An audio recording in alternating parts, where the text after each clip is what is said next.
যোৰহাটত মুন্না ভাই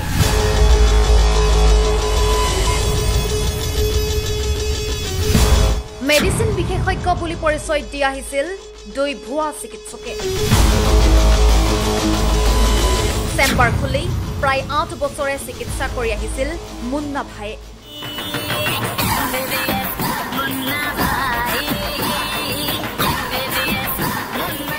অৱশেষত ভুৱা চিকিৎসক দুজনক গ্ৰেপ্তাৰ কৰিলে যোৰহাট আৰক্ষীয়ে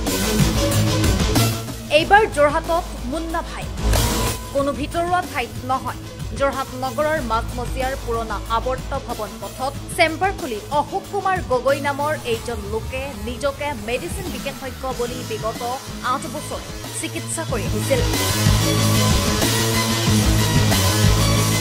পূৰ্বে এই ব্যক্তিজনে এই স্থানতে এখন হোমিও চেম্বাৰ চলাইছিল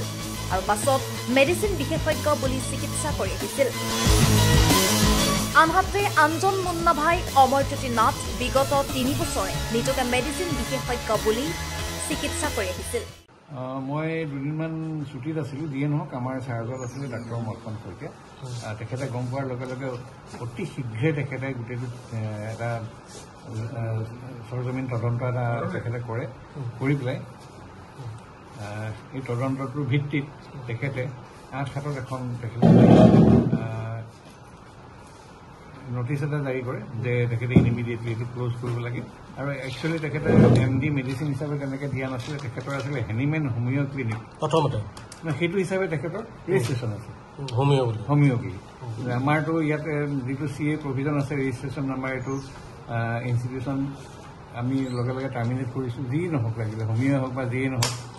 হোমিও বুলি কৈ পেলাই এতিয়াতো আপোনাৰ সেইটো কৰিছে লগে লগে 8/7 আমি এইখনত আমি টাৰ্মিনেট কৰিছোঁ তেখেতৰ যিটো ৰেজিষ্ট্ৰেশ্যন আছে চেম্বাৰটো ক্লোজ কৰিছোঁ আৰু তেখেতক অ'নাৰ যিটো অশোক কুমাৰ গগৈ আছিলে তেখেতক ফ্ৰেছ এপ্লিকেশ্যন দিবলৈ তেওঁ অন্য হয়তো তেখেতে ভৰিব পাৰে তাত ডকুমেণ্টছ আপোনাৰ ছাবমিট কৰিবলৈ হেৰি কৰিছে আৰু ক্লোজাৰ নটিচ সময় দিছে নেকি কিমান দিনৰ সময় দিয়া হৈছে তেখেতক 7 দিনৰ সময় দিয়া হৈছে যদি তেওঁ এইখিনি সময়ত ছাবমিট নকৰে FIR লজ কৰা হ'ব বিষয়টো স্বাস্থ্য বিভাগৰ যুটীয়া সঞ্চালকৰ দৃষ্টিগোচৰ হোৱাত চেম্বাৰ বন্ধ কৰি ভুৱা চিকিৎসক দুজনলৈ জাননী প্ৰেৰণ কৰে নিশাটোৱে মুন্না ভাই ভুৱা MBBSৰ যোৰহাট আৰক্ষীয়ে গ্ৰেপ্তাৰ কৰে হয় আপোনালোকে জানে যে আমাৰ যিমানেই ডক্টৰ আমাৰ যদি প্ৰাইভেট প্ৰেক্টিছ কৰে বা কোনো ফাৰ্মাচীত বহে তেওঁলোকে কিন্তু আমাৰ গভৰ্ণমেণ্টৰ এটা আছে যে ক্লিনিকেল এষ্টাব্লিছমেণ্টৰ তেওঁলোকে ৰেজিষ্ট্ৰেশ্যন কৰিব লাগে আমাৰ যেতিয়া সেই ৰেজিষ্ট্ৰেশ্যন থাকে তেতিয়া আমি মানে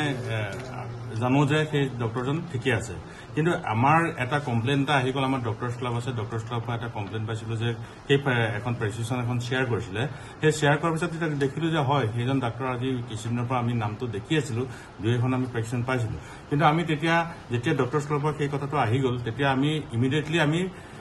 আমাৰ এটা টিম লৈ পেলাই আমি গুচি গ'লোঁ সেই তেওঁৰ চেম্বাৰটোত গুচি গ'লোঁ আৰু চেম্বাৰত গৈ দেখা পালোঁ যে তেওঁৰ গোটেইখিনি বস্তু যেতিয়া ডকুমেণ্টছ বিচাৰিলোঁ তেওঁ কোনো ডকুমেণ্টছ ছাবমিট কৰিব নোৱাৰিলে ছাবমিট কৰিব নোৱাৰাৰ পিছত তেখেতক অফিচলৈ মাতি আনিলোঁ মাতি অনাৰ পিছতে তেখেতক ক'লোঁ যে হয় আপুনি ছাবমিট কৰক নহয় আপুনি ক্ল'জ কৰক চেম্বাৰ হয়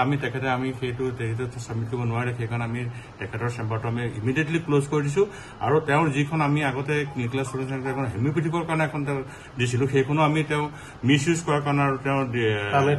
তেওঁক সেইখনো অলৰেডি কেঞ্চেল কৰি দিছোঁ আৰু যদি কিবা ভৱিষ্যতে যদি তেওঁ লাগে তেতিয়াহ'লে তেওঁ আকৌ নতুনকৈ ছাবমিট কৰিব লাগিব তেতিয়াহে তেওঁক আমি কিবা হোমিও হিচাপে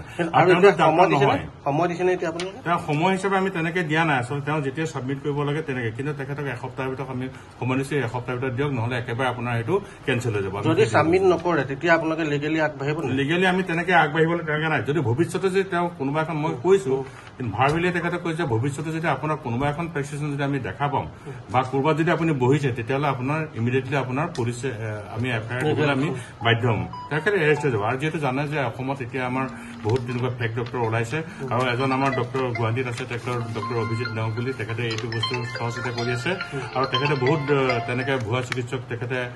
ধৰিছোঁ আমাৰ যোৰহাটতো আছে আমি পাইছোঁ তেনেকৈ আৰু তেনেকৈ কিছুমান ডক্টৰ নহৈ পেলাই তেনেকৈ ডক্টৰ চিম্বল লৈ পেলাই কিছুমানে ঘূৰি ফুৰে সেইবিলাকো আমাৰ নজৰত আহিছে আমি সেইখিনিও আমি এতিয়া পৰ্যায়ক্ৰমে আমি গোটেইখিনি বস্তু আমি ইনভেষ্টিগেশ্যন কৰিবলৈ আগবাঢ়ি আহিছোঁ ধন্যবাদ যোৰহাটৰ পৰা সংগীতা বৰাৰ ৰিপৰ্ট আমাৰ অসম ডিজিটেল